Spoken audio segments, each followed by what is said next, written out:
Halika. Tayo nang magtanghalian. Ito ang tanghalian at almusal ko at ang aking almusal kanina, kape at tinapay lamang.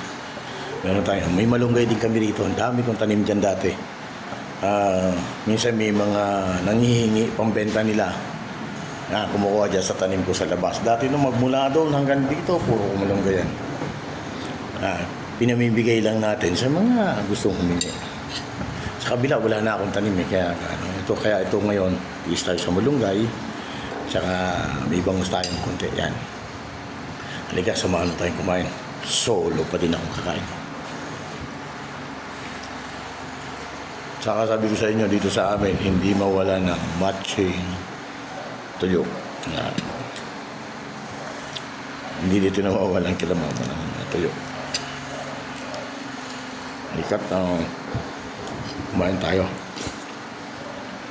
Mas masarap magkamay.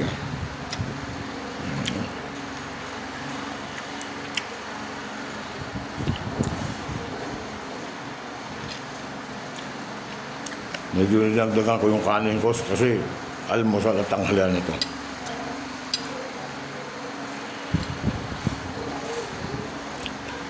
Dapat pauwi na ako. Meron lang kasi akong titingnan ng property sa Cardona na parang binibenta na kasi yung mag-asawang doktor may sakit na ata. Meron kaming prospect buyer. Baka sakali, di natin alam.